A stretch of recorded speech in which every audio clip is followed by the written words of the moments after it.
Yo, what's up? It's Diamond Studded, and we got Ben Sheps all the way over here with us from Pop Politics and Culture. I actually just met him. Was it like Wednesday? Yeah, it At, was Wednesday. at the produce section. So Chicken Traps put on the produce section with Unique Productions. For y'all don't know who that is, that's Big U and Uncle Miles. And Ben Sheps came in with some shit. Like, we didn't think he was gonna come in with some shit because he looked at real quiet. Like his just disposition was just like real cool. And then he went up there, and when they pressed that play button, like he was just blowing minds. So, tell us about how long you been into the producing game. Yeah, I appreciate that. I've been producing for about a year and a half now. I just got into it, just from cats like Freddie Gibbs, listening to West Side Gun. It's just music you've never heard before if you're not involved in that genre. And I started looking up those samples, and I'm piecing it together, looking at the drums, looking at those samples that they're doing, and like you can see where they're coming from in it. It doesn't take a lot of musical knowledge in order to do it. So that's how I started. I got a record player in FL Studio and just started fucking around with it from there. And still doing the same thing. I pull everything from my record player. It loads into FL. Just have my drums ready. Lately, I've been messing a lot. I've been loving some prog rock samples. 70s jazz is a staple for everybody.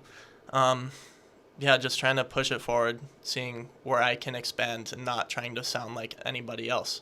So you said you plug your record player into your Fruity Loop studio. So like you got a legit LP record and you pulling your sample straight off the vinyl. Yeah, Okay, so that's something you really don't hear because you hear like when most artists talk about they sampling records, they load them digitally and putting them in through that way. So you like pulling it straight from the vinyl. exactly. And I try and capitalize on people not doing that. I'll when I'm in the studio talking to the engineers, some of the interns I'm talking to, they're like, I like it, it sounds good, but take out that static. Like, it's ruining the beat. And like, no, it's not. It's making it sound unique. I try and take advantage of the fact of the popping and try and add to it with some cassette hiss as well. And you said you only been doing this for about a year and a half. Correct. So in a year and a half, you've mastered learning how to take your LP, pull your samples in through the vinyl, and use your Fruity Loops to make your song. Did you get into like learning how to self mix, or do you send that out to somebody else to do it? No, I mix and master all by myself. The gym I go to, it's kind of funny. I was introduced to Ali at Trill from the previous owner of my gym. His name's Maji, and he's a producer. He's a DJ. So when I was making my first beat tape, it's titled Motive Theory. He actually showed me just the basics of how to mix and master. I always try and have pretty clean mixes, so my biggest issue with my masters was just having enough gain and making them sound loud enough and having them pop enough. So after he was showing me that, I was kind of good to go in terms of mixing and mastering my own beats. That's pretty legit. So, like I said, we saw you at Trill. You actually got some pretty good reviews from Uncle Miles and Big U. So, like, how did that make you feel having like some actual staples in the music industry that's like influential in some of the artists that we listen to's careers critique you on your beats with like such high accolades? It means a lot. It was a big confidence boost for me because as a producer, you're not obligated to be working with somebody else. Like, you're not, if unless you're going out of your comfort zone to do it, you're not forced to work with another artist. You can sit in your room all day and you can be a good beat maker, but that doesn't necessarily translate into making you an artist. And having them tell me what I was doing was original, saying that they liked my work, made me want to lean into the sound that I'm pushing towards right now. Yeah, because you had a unique sound. Like Appreciate that. they were saying that they were not just like looking for stuff to place with rappers, but put in movies, put in commercials, video games. Like everything has music as a background. So to just hear that you had the type of vibe that they could see like going in a lot of places, like that had to be a dope feeling. No, it was a really good feeling, especially because my homies tell me my beats are good, and I do it to make sure that like my friends and family like what I'm doing. But to have someone who's involved in the music industry also see the vision that I see, where they have that musical influence, yeah, it's a big confidence boost. Makes me want to keep going. Huge confidence boost. And you brought that mix over here for us to check out. Absolutely. So what we're gonna do is we're gonna play this mix and then give you the opportunity to vibe with us a little bit and talk to us about what that mix was like, where you was at inspirationally when you put these tracks together. Absolutely. Let's play it.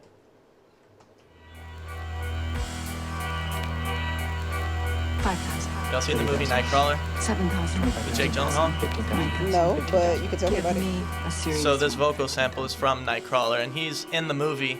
Nightcrawlers are news reporters. They're kind of like independent news reporters, and they're going out throughout the night just documenting anything they see, and then they're sending it into news stations. And he's kind of like a man possessed in the movie, where all he wants to do is just produce the best content and, you know, make it to the top in the arena he's in. And so, like, making this beat, I think the melody in the back is already very aggressive, and especially on top of the drums where there's that distortion and they're super wide as is. I think that vocal sample really fit the vibe of just, you know, wanting it, whether it's being a news reporter or being a producer. It doesn't have to be just one thing. And I think that's pretty dope that you have a background to where your music come from. And that's a pretty dope vibe. I'm going to have to check out the movie. So Yeah. if you haven't checked it out, it's the Nightcrawler movie. And let's vibe to some of these tracks that really set Ben apart from some of the other producers that was at the produce section, presented by Checkin' Traps Unique Productions, Miles, Big U, and Checkin' Traps at Trill in Phoenix.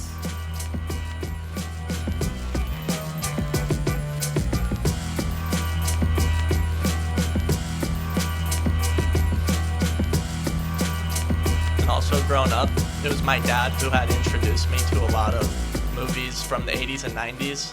So being cultured in that arena, I think it translated over into being a music producer, because I just love those older films that kind of stand out more for their direction.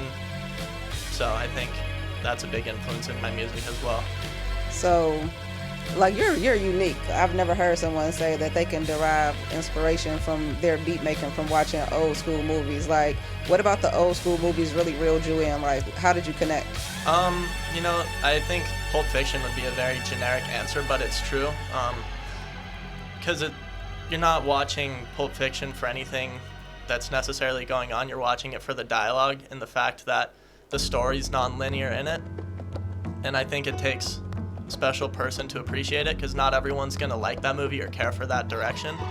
But I think if you can, you know, see the beauty in that, you can find the beauty in a lot of things that, like, are rare or maybe off kilter. Pulp Fiction was a classic. Oh yeah, it was a classic. Like, that's dope that you would use that movie as an analogy to break this down, because I think more people will understand it. Because if you haven't seen that movie, watch that movie. And Ben's friend that's in here with us actually has on a Pulp Fiction t-shirt. Fun fact. Fun fact, he's never seen that movie. No shit. Hey, you just got exposed. It's a good thing the camera not on your face. It's like when they did that TikTok where they had all those kids going back to school and they had on all these artist shirts, and they were saying, like, well, name at least one song from the person on your shirt. And then the kid who had Tupac on the shirt couldn't, like, drew a complete blank, couldn't name a song. That's horrible. They couldn't name an Aaliyah song. It was classic. I think the only one they got right was Destiny's Child. That's hilarious. So this is another one of the joints that you brought through. Like, tell us a little bit about this one. I heard the melody, and I heard those piano riffs, and I heard those synths, and, you know, I knew I didn't want to just go with the simple 4/4 drum pattern. I just think that the melody and the bass line shine more, so I just wanted something to complement it and just carry the vibe. So I chose that bongo break and just a simple fill to come in and out. You know, I want it. It's already kind of hectic when you're listening to it, so I wanted to keep it simple. And on average, how long does it take you to make a beat from start to finish? Like this one that we listening to right now, how long did this one take? This one right here actually took me the longest, probably out of any beats, because it's 3 parts of a beat, all utilizing the same sample. And so you're gonna hear the second part of the beat come in, and it's actually a melody looped backwards with a new bass line on top of it, and new drums. So that one took me about 2 days to make, but typically it takes 3 hours, 4 hours. I'm mixing and mastering and arranging the beat. So from start to finish, you can, like, how many beats a day you think you could crank out? I try and just do 1 beat a day that I like. I feel like after I do 1 good beat, my quality goes down, and I kind of start wasting brain power on it. Like, I totally feel like I do that when I'm rapping. I'm like, okay, this is a good one. This is a good song. I'm done. Yeah, absolutely. I feel like once you've got 1 good piece in, that's all you need, especially if you consistently do that every day. Like, the year ends, you have a good beat every day. You have 365 good beats, as opposed to a few hundred solid beats and a few hundred beats that are throwaways. Like, what's the difference? I totally respect your position, and then you're so well spoken and articulate too. Like, it's like you know exactly what you want, you know exactly how to do it, and you get it done. Exactly. And this is one of the tracks that, like I said, he played Ed Trill, so he came in Trill and blew some minds away. Like, he just slid up there, looked all quiet. I'm like, this guy, like, I wonder what he bringing, because it be them quiet ones that come through with the killers, them quiet assassins. So definitely caught a vibe. Definitely, enjoyed your presence and being there.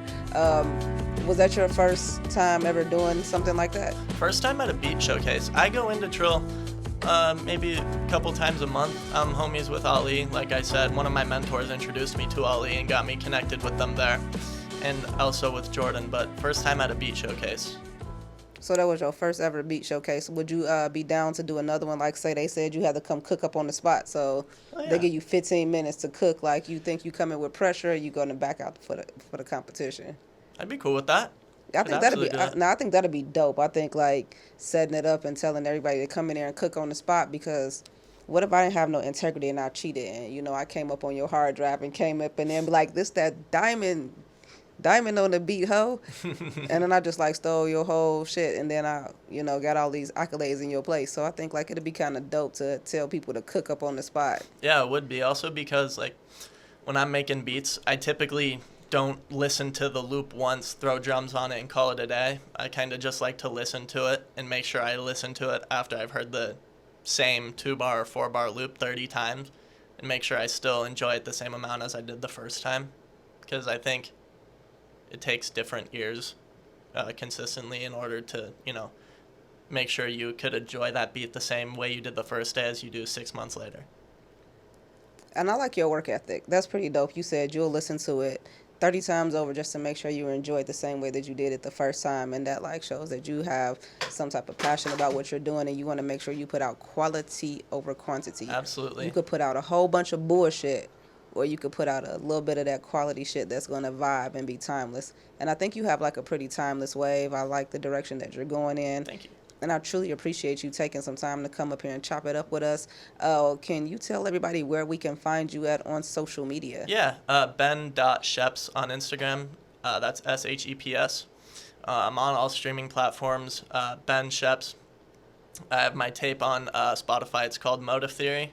The term motive, I was going to roll by that initially as like my tag. And I was thinking about it more and more, and I kind of just wanted to roll with my real name. Like, you think about some of the greats like Pharrell, Kanye, Kendrick Lamar, like they all just use their real names. And like when everything's all said and done, I want to be known by my real name, not by, stage name.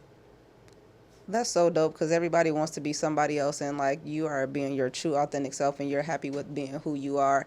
And this is Ben Sheps. Follow him everywhere, BEN.SCHEPS. You can find his tape on Spotify, Apple Music, wherever you listen to your music. And hopefully, like some of y'all rappers that's looking for some beats, y'all tap in with him before the price go up, because like the way he coming, you better get him while you can. I'm Dymond Studded. This is Icon Radio, Arizona Hip Hop Fest. Respect the underground, pop, politics, and culture, and we're out. Appreciate it.